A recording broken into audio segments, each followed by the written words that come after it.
In a bustling city filled with noise, movement, and endless distractions, there lived a man named Elias. He had spent years chasing success, moving from one project to the next, believing that control and urgency were the keys to achievement.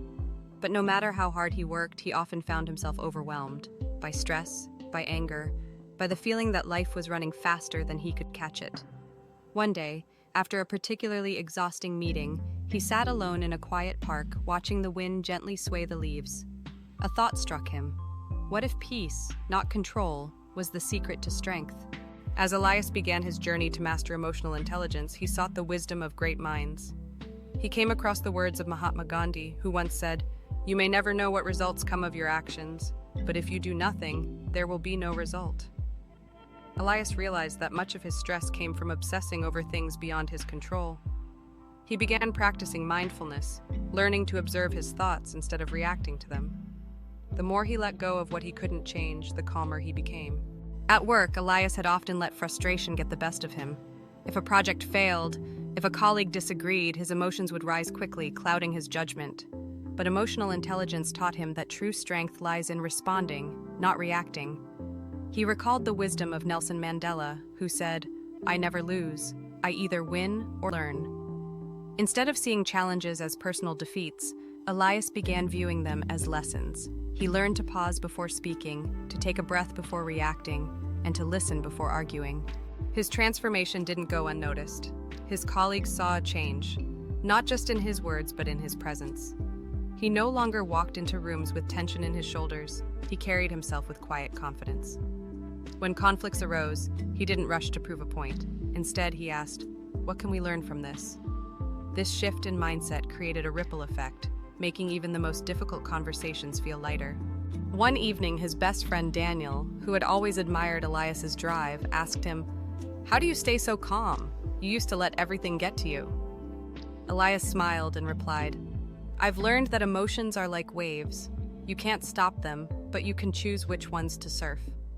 He explained that being calm wasn't about ignoring emotions, but about understanding them, knowing when to step back, when to let go, and when to take action. But this journey wasn't just about work. At home, Elias had struggled with patience. His younger sister, full of energy and excitement, would often bombard him with stories when he was exhausted. Before, he would brush her off, too drained to engage. Now, he paused, reminded himself that love is expressed through presence. He began listening more, appreciating the simple moments. His relationships deepened as he learned that being calm is an act of love, a gift we give to others when we choose patience over irritation. Still, there were moments when frustration would bubble up, when stress would creep in. But Elias no longer feared these emotions. He had learned that emotional intelligence wasn't about never feeling angry or anxious. It was about what you did next. He practiced self-awareness, recognizing his triggers, and self-regulation, choosing actions that aligned with his values rather than his impulses.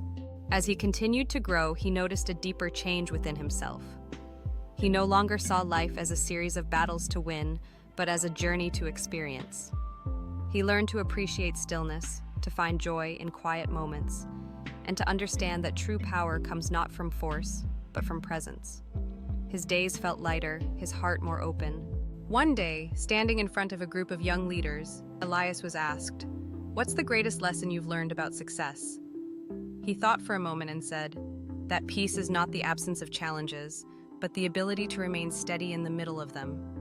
Success isn't just about how much you achieve, but how gracefully you handle what life gives you." And so, Elias continued his journey, not as a man seeking to control life, but as someone who had learned the art of being calm. In a world that often rewards urgency and noise, he had discovered a quieter strength, the kind that comes from within, the kind that turns storms into lessons and obstacles into wisdom. And in that, he found true peace.